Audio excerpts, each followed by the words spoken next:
यहाँ मौजूद तमाम मजलिस इत्तेहादुल मुस्लिमीन के जिम्मेदारान, तमाम मेरे बुजुर्गवारों, नौजवान साथियों, मैं जिन लोगों के नाम नहीं ले सका माजरत चाहूंगा। आप लोग यहाँ तशरीफ लाए, आपका बहुत बहुत शुक्रिया। आपकी यहाँ आमद इस बात की गवाही देती है, आपकी यहाँ आमद इस बात की गवाही देती है कि इंशाअल्लाह ताला जो उम्मीद बैरिस्टर असदुद्दीन ओवैसी साहब ने सहारनपुर से लगाई हुई है कि वो जाया नहीं जाएगी। अभी 2 रोज पहले की बात है, जब मेरी मुलाकात सदर मोहतरम से हुई तो मेरे सदर ने सबसे पहले अगर किसी जिले के बारे में पूछा तो वो सहारनपुर जिला है। मुझे अब अच्छी तरह से याद है 2014 में जब हम लोग सहारनपुर में आए थे तो चंद लड़कों के साथ इस जिले की कमान संभालने वाले, इस संगठन का नींव रखने वाले सनोवर साहब थे, चंद लोग थे। लेकिन आज उनके द्वारा जो एक बीज बोया गया सहारनपुर के अंदर, आज वो वसीम साहब की सदारत में वो दरख्त बन चुका है। और इंशाअल्लाह ताला मुझे उम्मीद है कि एक एक कार्यकर्ता की मेहनत, एक एक कार्यकर्ता का हौसला, आने वाला वक्त ये दरख्त फल जरूर देगा इंशाअल्लाह ताला। साथियों, आज का प्रोग्राम कार्यकर्ता सम्मेलन है और यहां मौजूद एक एक कार्यकर्ता अपने आप में बैरिस्टर असदुद्दीन ओवैसी है, अपने आप में फरुद्दीन ओवैसी है, अपने आप में शौकत अली है, अपने आप में मेहताब चौहान है। जो लोग इसलिए लड़ते हैं कि मेरा फोटो नहीं लगाया गया, मुझे माला नहीं पहनाई गई, जो लोग इसलिए लड़ते हैं कि मुझे बोलने नहीं दिया गया, जो लोग इसलिए लड़ते हैं कि मेरा नाम मन से नहीं लिया गया, मैं उन लोगों से एक बात कहनी चाहता हूं। आप हमारे भाई हो, ये सियासत की लड़ाई है, ये बहुत लंबी लड़ाई है, ये 1-2 दिन की लड़ाई नहीं है। इसके लिए हमें बहुत लंबी लड़ाई लड़नी होगी। और अगर हमें चाहते हैं कि हमें सियासत में हम लोग आगे बढ़ सके, कामयाब हो सके, तो सबसे पहले हमें अपनी अना को छोड़ना होगा, हमें अपनी अना को छोड़ना होगा। याद रखना, सियासत में हक मांगने से नहीं मिलता, उसे छीनना पड़ता है। और अगर आप चाहते हैं कि आप भी और समाजों की तरह इस देश प्रदेश के अंदर बावजूद बावकार बन सके, तो उसके लिए आपको सबसे पहले सहनशील होना पड़ेगा। सबसे पहले अपने अंदर सहनशीलता पैदा करनी पड़ेगी, अपनी अना को खत्म करना पड़ेगा और सब्र वाला बनना पड़ेगा। बहुत लोग शिकायत करते हैं कि ऐसा हो गया, वैसा हो गया, ये हो गया, वो हो गया।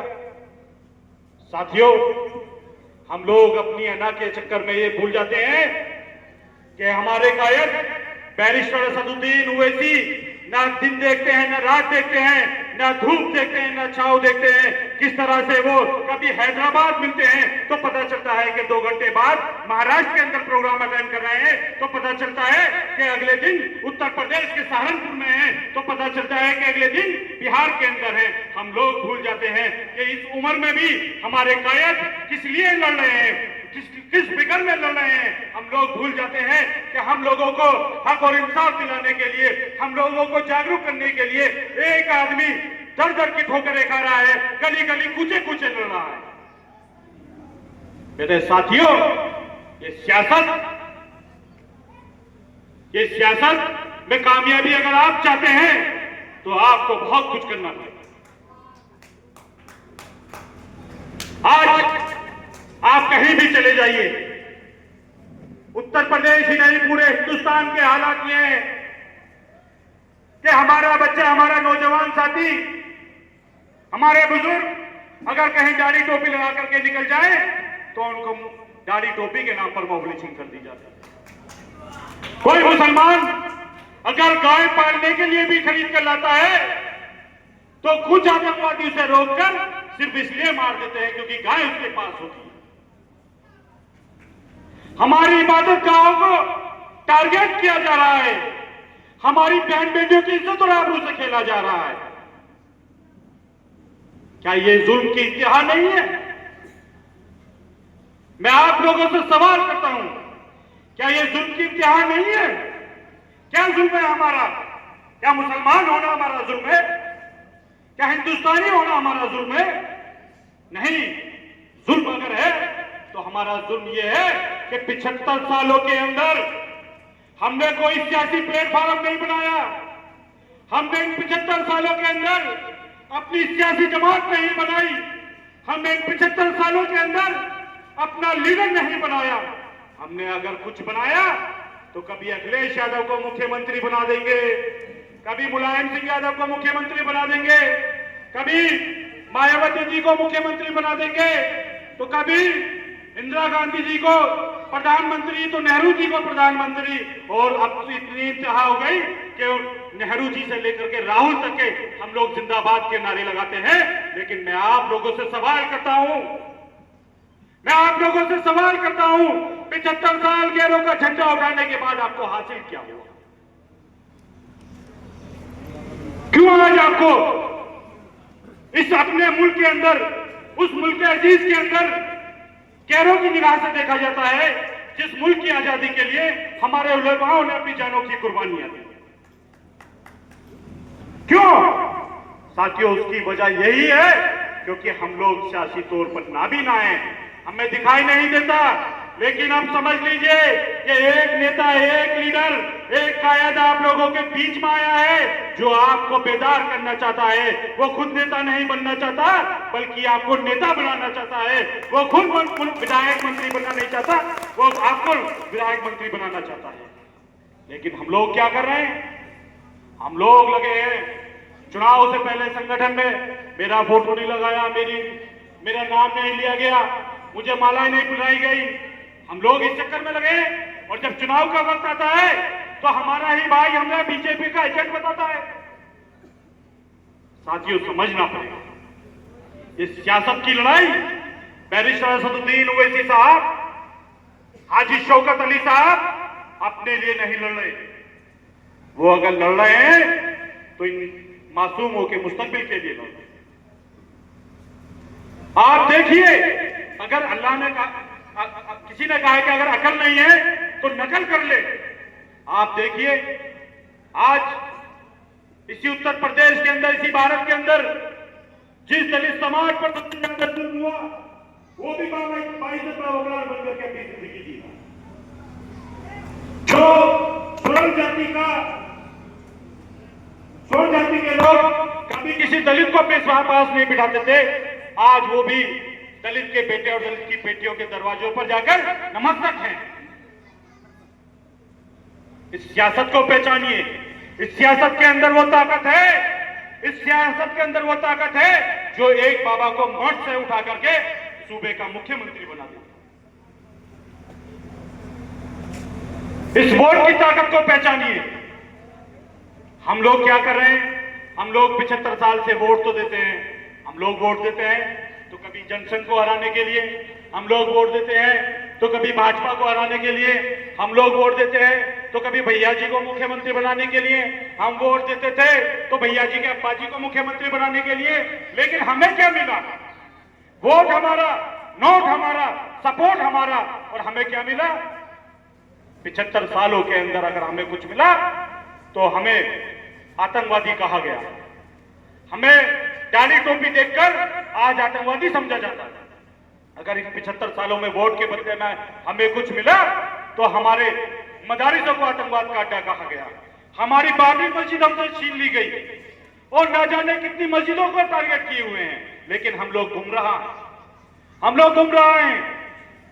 आज भी हम लोग उम्मीद देखते हैं, उम्मीद लगा करके देखते हैं तो किसकी तरफ कि अखिलेश भैया आएंगे तो हमारे उद्धार हो जाएंगे। मैं पूछता हूं आप लोगों से, आपने 3 बार अखिलेश भैया जी के अब्बा जी को मुख्यमंत्री बनाया, 1 बार अखिलेश यादव जी को मुख्यमंत्री बनाया। मैं पूछता हूं मुसलमानों से, पूरे उत्तर प्रदेश के मुसलमानों से पूछता हूं, क्या आपका उद्धार हुआ? आज लोकसभा 2024 के चुनाव के बाद उत्तर प्रदेश की सबसे बड़ी पार्टी बनी समाजवादी पार्टी। मैं सवाल करता हूं उन मुसलमानों से जो मुसलमान समाजवादी पार्टी के जिंदाबाद के नारे लगाते हैं, जो समाजवादी पार्टी के झंडे रोते हैं। मैं सवाल करता हूं उन लोगों से कि क्या 2024 के चुनाव के बाद में उत्तर प्रदेश के अंदर जितनी बॉम्ब लीचिंग हुई, किसी एक जगह अखिलेश यादव क्यों नहीं गए? क्या सिर्फ अखिलेश यादव वोट लेना ही जानते हैं? क्या हमारे ऊपर हो रही जुल्म और जाति उनको दिखाई नहीं देते? याद रखना साथियों, किसी ने कहा है कि जिसका कोई दल नहीं उसका कोई बल नहीं और उसके मसाइल का कोई हल नहीं। अगर आप चाहते हैं कि आप भी बाइज्जत बावकार बन सके, आपकी इबादतगाह भी हिफाजत से रह सके, आपकी बहन बेटियों की इज्जत और आबरू भी हिफाजत में रह सके, तो सबसे पहले आपको अपने अंदर सियासी शऊर पैदा करना होगा, अपने अंदर सियासी कुव्वत पैदा करनी होगी और आपको गैरों का झंडा को ना उठा करके अपने इस हरे परचम को उठाना होगा। उठाएंगे इंशाअल्लाह ताला। ये जो जिला पंचायत का चुनाव है, कहने के लिए चुनाव बहुत बड़ा नहीं है, लेकिन साथियों चुनाव छोटा हो या बड़ा हो, वो वजूद का चुनाव होता है। मैं आप लोगों से गुजारिश करना आया हूं, जितने कार्यकर्ता यहाँ बैठे हैं, जितने संगठन के लोग यहाँ बैठे हैं, जितने बैरिस्टर असदुद्दीन ओवैसी से मोहब्बत करने वाले लोग यहाँ बैठे हैं, अल्लाह के वास्ते अपनी अनाव को छोड़ दीजिए, अपने अंदर सहनशीलता लाइए और अपने जो भी यहाँ जिला सदर है जैसे वसीम भाई है या पार्टी जिसको भी यहाँ से जिला पंचायत का टिकट लेकर के भेज दे, आप उसको यहाँ से कामयाब करने का काम कीजिए। अगर वो यहाँ से कामयाब होंगे तो इंशाअल्लाह ताला मुझे उम्मीद है कि 2027 का जो चुनाव होगा उसमें इंशाअल्लाह ताला सबसे पहला विधायक अगर कहीं से जाएगा तो सहारनपुर जिले से जाएगा। साथियों, एक बड़े विद्वान व्यक्ति हैं, उनसे मेरे बड़े खास रिलेशन है, हालांकि वो दूसरे मजहब से ताल्लुक रखते हैं, लेकिन वो मुझे बेटे की तरह मानते हैं।